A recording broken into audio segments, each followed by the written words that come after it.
Pearl pops up out of nowhere, and she's like, girl, I understand that you're going through a lot, but just know she's in a better place and all other things, and you just gotta move on with your life. Girl, don't nobody want to hear that, okay?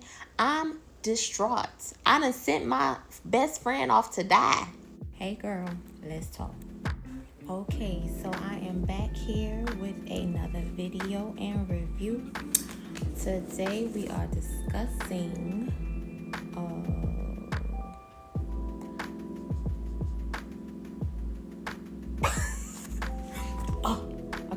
so we're discussing Black Cake episode 2. You know what? I don't think I wrote the title down. Okay, today's episode is Coventina. So basically they start the episode where they are in the lawyer's office again. And pretty much Byron is just not having it. He's not having it. He feels like, you know what, mom was sick. She had a brain injury. She is talking a lot of riffraff. She's not well. She's not well when she's doing these recordings. I'm not accepting it. He's totally not accepting the thing. And I guess I can understand that. You know what I mean? The sister, girl, she is suited and booted and ready to see her sister girl confess all her sins, because she feels like she's like the black sheep of the family. She feels like, you know what, finally someone else is just as messed up as I am, and everybody's been judging me pretty much, it looks like, my whole life. And so, she is ready to sip the tea, honey. So finally, the brother, he's over it. I don't have to take this, I'm leaving, type of situation. And so basically, he leaves. He said he has a meeting. He goes to his meeting, and meanwhile, the attorney, and I can't remember his name, having just a little sidebar conversation. And so they come across this tin cup. The tin cup is something that the mom used to measure, and the little girl, I don't know if she made it for her mom or whatever, but pretty much it was like sentimental, and she would drink out of the cup or whatever. So she is talking to him, and he's telling her how proud the mom was of her. She had a YouTube channel, and she was pretty much inspired to make her own recordings based off of her inspiration from the daughter. And so the daughter always felt like a reject, it looks like. And so she's like, wow, mom, it's kind of like one of those moments like, wow, I didn't know that mom, regarded me in that way, whatever, positive or whatever. So, girl, y'all gotta forgive my head, because, girl, that's why I got this hat on. The attorney is like, well, whenever you guys are ready to finish listening, I will be back. And then the daughter's like, girl, was that all you was here for, was to take the recordings, or was a little hanky-panky going on? Because you seem rather close to mom.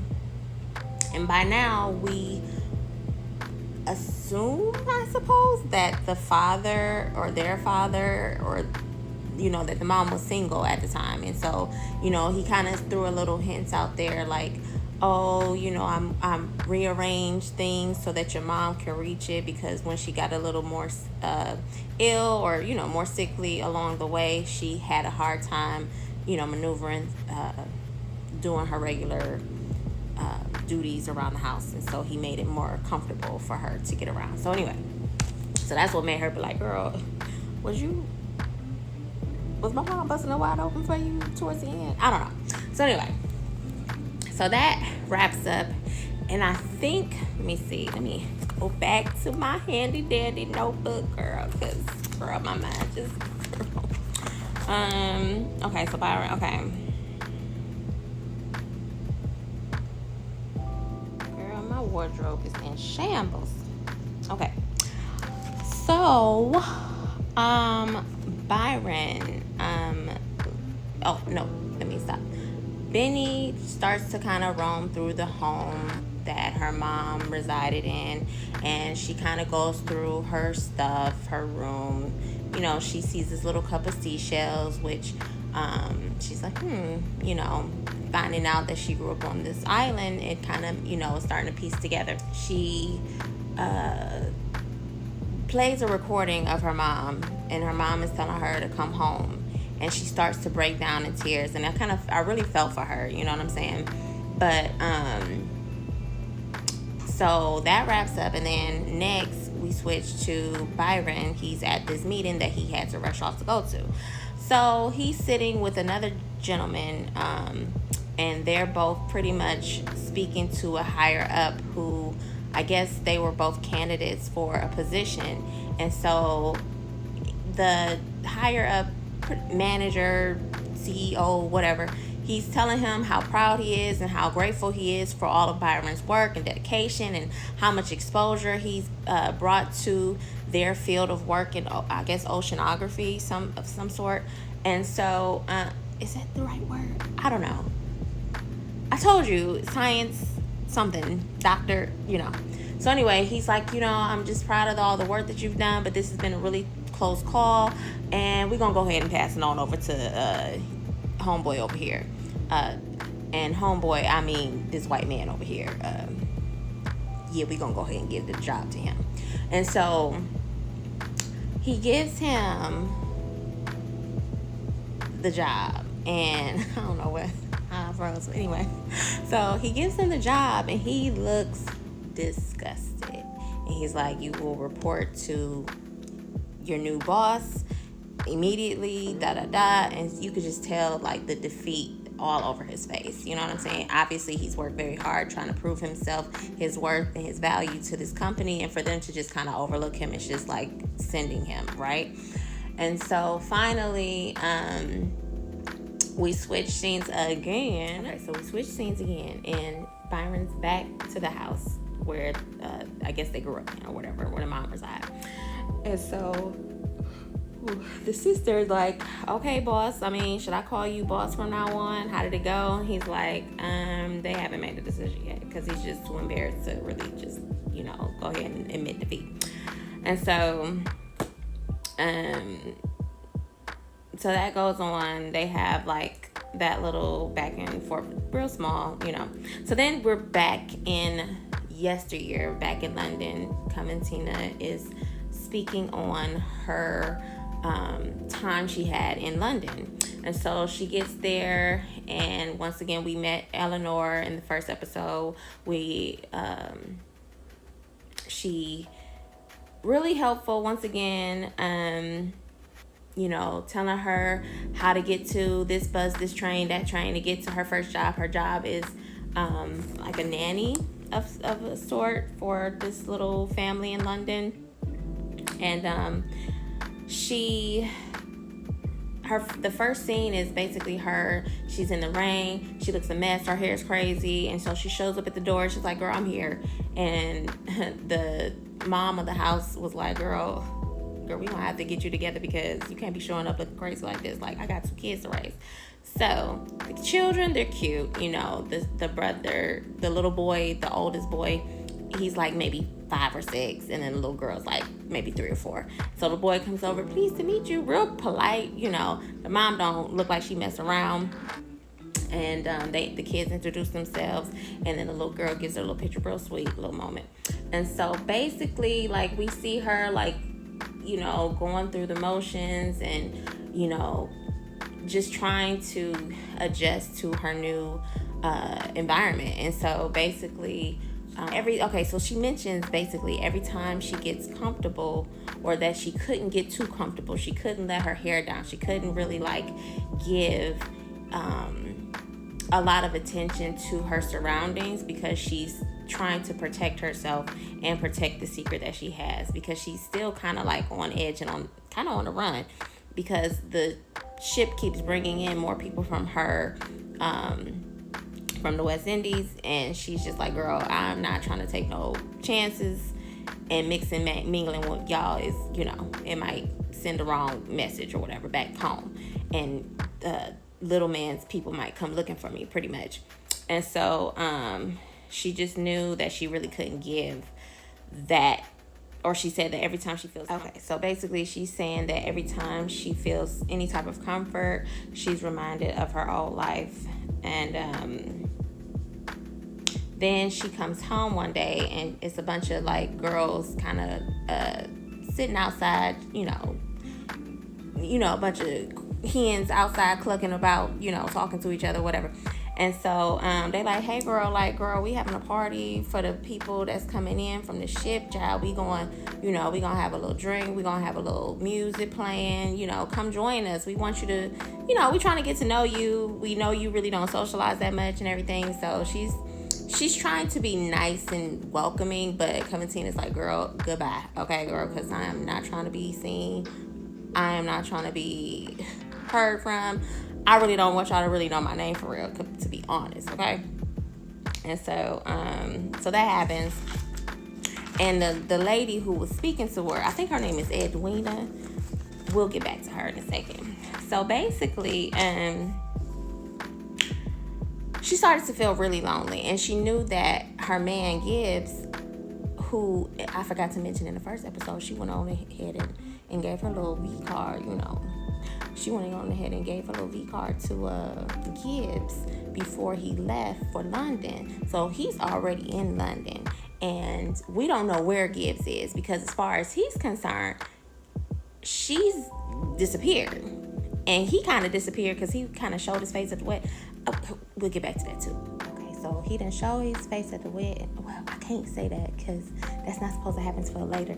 So let me stick to the notes, because I'm a little all over the place once again. That's why I wrote the notes down. Okay, so basically she was trying to, she remembered that, she knew that Gibbs was in London, and so she started longing for him. She started wanting to, go to places where she believed he would be, and I believe he was going to some university, so she was trying to pop up and trying to, maybe run into him or whatever, because she started to feel lonely. Like I said, she was very isolated, really didn't have any friends. The only sort of kind of friend that she had was in Eleanor, and that's just because they were roommates, but she really didn't have any connections with anybody because she's been keeping her distance pretty much. So then one day she decided that she was going to go ahead and cook the children. She was going to go ahead and go off script and cook the children some of her home cooking from her island. And she was supposed to fix some fish and chips. And I'm like, ooh, girl, that's kind of tasty. I like fish and chips, But I've had fish and chips from the UK, and no shade. But I would have liked to have a little bit of variety. But at the age of 5 and 6 or 4 and 6 or whatever, I could see why the children really wasn't fooling with it. So that's why, the kids ended up rejecting the food that she made. But they had an Asian housekeeper, and so she was like, how do you know how to make this? And he was like, oh girl, my neighbors was, they was Asian, so they taught me how to make a little Asian dish and everything like that. But that's really, something that she's picked up from her own family, recipes and such. And she wanted to make sure that she kept those recipes alive and didn't forget how to make those things. So that was something noteworthy or whatever. She wanted to keep a piece of home with her, no matter how much she tried to turn away from her old life. She really wanted to keep some of the things alive within her. And so she just was really going through it, really lonely. Eleanor and her had a heart-to-heart one night because she was crying, and she just I guess she had enough, girl. She was like, girl, I'm lonely. I miss my man, and I can't even be with him. I can't, everything just happened all so fast, and here I am in this pretty much new world, totally different from the one I'm used to, totally, isolated from everybody. I'm just over it, you know what I'm saying? And so she finally breaks down. She's crying herself to sleep, girl. And Ellie is like, girl, what is wrong, girl? Like, tell me, girl, because I'm here for you, okay, girl? Because she's been really helpful the whole time. So she finally breaks down. She's like, girl, I am lonely, okay? And so Ellie's like, girl, when I'm, disappointed with life, I just remember the things I used to do, back in my, upbringing. And honestly, her upbringing really wasn't the greatest. She was an orphan. And so she was saying, like, when she would get lonely at the orphanage, she would go and dig for seashells. And so the seashells is that small little cup that the daughter had discovered in her mom's bedroom. The daughter being Benny. And so the seashells, she wanted to get into some type of, geology. And she perked up, her ears perked up air when she started talking about geology. She was like, girl, geology this, that. And so she was like, girl, your face light up every time you talk about it. Why aren't you doing that? Why are you trying to be a nurse? And she was like, girl, that was the only way I can get out of the situation I was in. So, I just took what I could get, okay? And she was like, well, girl, we can go off and ride off into the sunset so you can pursue your dreams. I got some money saved. You got some money saved. We can go ahead and do this. And let's go ahead and pursue your dreams, girl. And she was like, well, did you always dream to be a goddamn nanny? Okay, girl. Maybe I should have said goddamn nanny. But you know what I'm saying. She was like, well, girl, did you always dream to be a nanny? She was like, no, I really wanted to be a swimmer, girl. But, God had other plans, okay? And according to her daddy, he had other plans too. So the next time we see Miss Coventina, she gets a little surprise. Ellie had gifted her with a raincoat and some boots, really cute little yellow set or whatever. So she's skipping her little, down the street, in the rain and everything, just as happy as can be, okay, girl. And, Ellie's just a real good friend, a good confidant, somebody that she could finally, connect with, you know what I'm saying, and feel safer within the friendship that they're creating, you know what I'm saying, which is kind of like a breath of fresh air, you can tell, And so, here we go, girl. Ellie finally finishes her nursing program, and so they're celebrating. Coventina made this cake, and they was like, girl, I know you can make cake. I know you could cook, girl. And she was like, girl, you do not know me, okay, girl, because I don't really fool with y'all like that. So, Edwina, the leader of the little cackling hens, she was like, girl, this is so-and-so. He's from where you from? And she was like, oh, yeah, yep, he's from where I'm from. And she was like, yeah, because he went to this school. And she's like, yeah, I went to that school. He was like, girl, it's an all-boys school. She was like, oh, they changed it. And so you could just tell that she was, really awkward, really, stuck. And Edwina was reading right through everything. And so Edwina was like, she put her over to the side. She was like, girl, where are you lying for?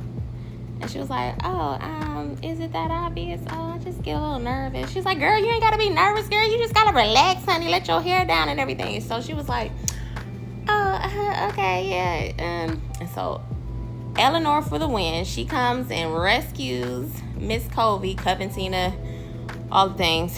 Girl, she got so many names. She comes in and she's like, girl, do not hang around with Edwina. That girl is fast and hot in the ass, okay? So we skip. So they, dancing, they having a good time. They, doing their little, island girl songs and stuff and everything. It's a good time. It's a vibe. So we skip on to the next scene where they actually did decide to move and go to Scotland, because that's where the geology program was, right? And so they go to Scotland, and they're on this train, and they're like, oh my God, I'm so happy. I can't wait. You could just see the hope in their eyes, and they're feeling great, and they're happy, and just everything, all the feelings, all the good feelings, all the good vibes. And so she's like, girl, the conductor's coming through. The conductor went on ahead and gave them a little tea, honey, right, for their little train ride. So she pulled out a little can of milk, and she's like, girl, I done, swiping. I went on ahead and grabbed some milk from the house back there. They ain't gonna miss it. So she opens it up and gives her a little dash, and gives herself a little dash of tea and everything. And then they toast into good fortune and happy times and all the things. And girl, as soon as they toast to take a sip, they get into a train accident. Girl, destruction everywhere. The whole train flipped over, turned around, and everything went your way but loose, okay? I was devastated because Edwina is so sweet and so kind. And even though I've watched it once, it's like reliving the whole thing all over again. It's just like she's just so sweet and just so kind. And how could something like this happen to two good girls? You know what I'm saying? I mean, not that it should happen to anybody, but you know what I'm saying? Like, it just, ooh. Anyway, so they get into this train wreck, and then, so it's like a bunch of skipping around scenes and everything like that. We pretty much understand that we don't see Miss Eleanor anymore. So it's safe to say that either she's badly injured or she went on ahead and went to glory, right? And so Coventina, she's trying to, you know, Ellie, you know, where are you, girl? Where are you? So she really couldn't move herself because she had a really, really bad injury to her leg. And, I mean, they just got into a daggone train crash, for goodness sake. You know what I mean? So then we get another view, kind of skips over to Covey's hometown, okay? So now we have they're in church. And so the pastor's like, you know, unfortunately, Coventina or Covey or whatever, she has gone to glory, and, you know, pray for the souls of the lost and everything else. And so you have Bunny, she's sitting next to her dad, her own father. And then we have Lin Cook, which is the dad's name. He's sitting in a few pews over, whatever. And then we have the two little man's brothers is somewhere over, you know, on the other side. And so they all kind of giving each other these weird, awkward glances and everything. And it's like, you know, it's tension, you know what I'm saying? So Pearl pops up out of nowhere and she's like, girl, you know, I understand that you're going through a lot, you know, but just know she's in a better place and all other things, and you just gotta move on with your life. Girl, don't nobody want to hear that, okay? I'm distraught. I done sent my best friend off to die, pretty much. That's pretty much how she's feeling. Like, girl, I done gave this girl a bus ticket or a train to a plane, girl, a ticket to go to glory, girl. So basically, she's feeling away because, you know, one, she already missed her best friend. That was her best friend. That was her, you know, ride or die. She was just, you know, 10 toes down with her best friend. And so she was already missing her. And to find out that she's passed on is crazy. You know what I'm saying? So she's very, very, like, she's grieving hard, right? The dad don't know what to do with her because he's like, girl, I don't know what to do with your child. So then Lin Cook, Covey's dad, is like outside of the church after church and wrapped up. He's outside the church. The police is like, you know, talking to him. He's like, well, the search should be off because my daughter done passed on. And he's like, girl, no. Girl, you thought. Okay, girl. So he's like, no, you're not off the hook that quickly. You are one of the suspects. Your daughter was one of the suspects. And you got everybody else that's in your circle that's a part of the suspicious suspect list, okay? So that happened. And then he's like, damn, like, I can't win for losing. So you could just tell that he is, like, falling apart, like, unhinging right as we speak, because he has nobody to talk to. His daughter is gone, and Covey mentioned all of his decisions has affected everybody like a domino effect. You know what I'm saying? So, which is crazy because I blame Bunny's father, because remember, he's the one that put the bug in the ear to marry that girl off. You know what I mean? Even though that man been looking at that girl since she was 16 years old, and I do not forgive the father for that. He is awful for that, okay?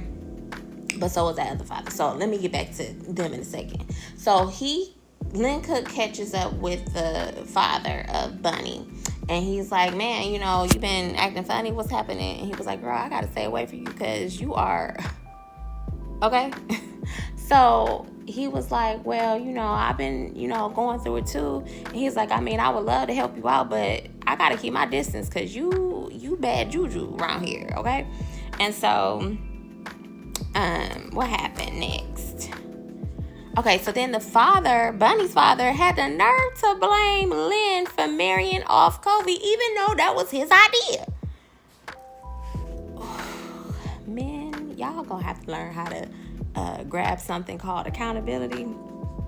Because, girl, shifting blame like that is just crazy. Now, he was ultimately responsible for the decision, of his own daughter. But, sweetheart, please stop playing like you wasn't the one who said, yeah, she need a husband or a mother. And you knew she couldn't have a mother, so you went on ahead and told him he needs to marry her off, So, anyway. Then we skip the scene. They're at the beach. Bunny is confiding in her father. And she's telling him, girl, I cannot live without my best friend, okay? I don't like this life. I am not happy. We were supposed to go, to higher heights with our swimming careers. And now she's not here. She is not my backbone. I need her. I really, really need her. And he's like, well, I mean, I know a coach and he can help you and he's really, really good and you can also, you can go on a date. And she's like, I mean, are you trying to put me on with the coach or are you trying to put me on with the coach? And he's like, I mean, I ain't gonna be here forever. I could really be okay if you do both. And so she wasn't feeling that. You could tell, she just wasn't feeling it. She's like, see, he back to meddling. See, he always meddling, trying to set people up. That ain't right. And so basically, we switch back to Lin Cook. And he goes ahead and gets jumped again by the brothers. And so, they drag him out of his store, beat him up, and, he's just, like I said, just falling apart, So, girl, then we get to see a little snippet of Lin's past life, like when he was a child. And so when he was a child and his parents was fresh to, I guess they're in Jamaica. I keep saying West Indies, but I don't know where, So Jamaica. And maybe Jamaica is West Indies. I don't know, child. Anyway, so they were fresh to Jamaica and they had a store and they kept getting robbed and, they kept having problems with money and finance and everything else. And so the little boy was supposed to go on and take care of something for the parents. And he ended up passing through and seeing a cuck fight, which is the little chickens fighting and everything. And so he somehow stumbles upon and uses the money that he was given to take care of whatever business and doubles that money. And so he brought home all this money and the parents were like, good job, son. You done looked out for us. And so he has pretty much started that habit of gambling and, everything else. And for the most part, it worked for him when he was younger in his youth. But as time gone on, we obviously know that his luck starts to run out. And in the meantime, in between time, we see how he met Covey's mother, that gorgeous, beautiful, brown-skinned woman, okay? And she's in the store and she's like, girl, I need some stuff for my mom. My mom is ill and we ain't really got it. And he was like, well, girl, you lucky because everything is 50% off, okay? And she was like, girl, don't be taking pity on me. And he was like, girl, I ain't taking no pity on you. You pretty, though. You fine. She fine as hell. I ain't gonna hold you. So he went on ahead and, they met and, they flirting. And she's like, oh, you got a little bit of stuff on your forehead. Let me get it off for you. And so the mom is sitting here clocking everything, his mama.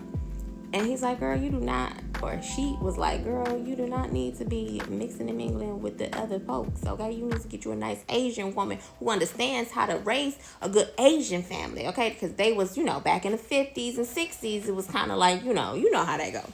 So yeah, we kind of got a glimpse into how they kind of met or whatever in his past a little bit. And so it pretty much keeps it brought us back to the future. So then we get brought back to current, well, not really current, but kind of like in the past, where the idea of little man having an interest into Covey was happening. And so basically when she was 16 years old, she was, swimming and practice and everything, and that nasty man was plotting and planning, okay? By now, we understand that Lin Cook has a significant amount of debt that he owes to little man, okay? Because he done got himself mixed around in them, them hardcore, them kind of men, you know what I'm saying? The people that you warn your children about, okay? And so, he went on ahead and was like, well, I know how you can pay me off the debts. You can go ahead and put me on with your young daughter. I don't want to talk about it because I start ranting and I'll start going off because there's some nasty men in this. Whew. Anyway, so he's telling him, just put me on with your daughter and I'll wipe your debt clean, pretty much. And so he's like, my daughter's 16, like, you, what? And he's like, the choice is yours, okay? And so you can tell that the bug was already in his ear. So when that other father said, hey, your daughter needs a husband, he put 1 + 1, and it really didn't equal 2. It equaled 1,000.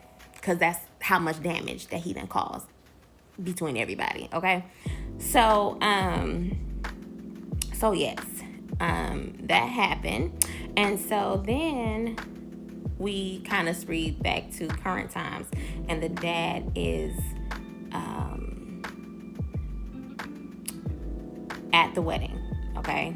And I know I had a little brain fart. The dad is back at the wedding and at the reception, and he is spiraling from inside of his mind. He's just like, I cannot believe I just did what I did. I cannot believe I done sold my daughter to get myself out of that. He is finally understanding how much of a trash can he is, okay? So he went on off into the pantry where all the fruits and vegetables and everything else was to just compose himself and sit in self-pity, I suppose, because there's really nothing he could do about it. So Pearl's like, girl, here you are, what you doing? Why are you in here? Like, you gonna make it look weird that you back here and not, celebrating with everybody. Like, you gotta really put on because, everybody's watching for the most part. And so she done dragged him back to the party. Then they had a little exchange. Like I said, they done had a back and forth, which is the exchange that I was speaking on, right? And so from the reception, they going back and forth. And so they're having a little conversation, pretty much like, is it too late? Can I save her? And she's like, girl, it's too late. Your baby is married. Girl, he is married, girl. Like, she is married, girl. Like, what did you talk about? So she went on ahead and was trying to, like, get him out of this, like, fog of dumb, okay? Because obviously it is way too late to turn back now. Like, the deed is done. And then next thing you know, they look over and they see Gibbs, and then Gibbs disappears, and then they see little man over here choking and hacking and pretty much about to go ahead and get sent to glory, okay? And so that happens, and then the daughter takes off. And then another scene, it switches to pretty much the father is at the beach missing on his daughter, and he just goes ahead and walks into the ocean and just plops into the water. I don't know what that means. If he was, I don't know what that means. I guess we're supposed to assume that he died, perhaps, or just gave up. I don't know how you drown yourself like that, because what? Okay, anyway. And then we switch to today, and she is in the hospital, and the nurse is like, wake up, Eleanor. And she's like, Eleanor? And she's like, Coventina. She's about to correct her, and she was like, oh, Coventina died, girl. Like, she is gone. And she was like, okay, what? Huh? Ellie? And he was like, oh, that's what you want to be called, Ellie? And she was like, yeah. And so that's when we realized that this is going to be her new alias, okay? Because Miss Eleanor has passed on, and so she now is being recognized accidentally as Eleanor. And so that's pretty much how that happened, because on the last episode, the first time I watched, which I know what happened now, but the first time I watched, I was like, girl, did she kill her? And that's what the question for the kids was in the office when we started. Like, is my mom a murderer? Like, what is happening?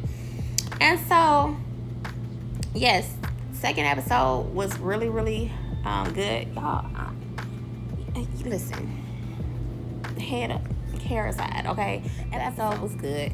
It was, it explains this, it expands the story more for us, okay? And as the second watch, it, once again, I forgot all about a lot of it, so it recalls everything that I saw before now, and I'm like, oh, okay, that's how it went. All right, cool. So it was good. Good episode. I said a lot, okay? Hopefully you like my little review.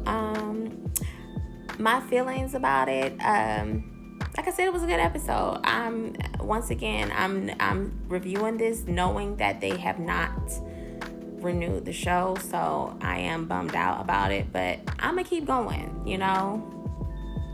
I'll see you later. Bye. Oh, before I say bye, like, subscribe, and tell me how you feel about the show if you've already watched it. Tell me how you feel about the show being canceled if you've already watched it, and follow me for more reviews.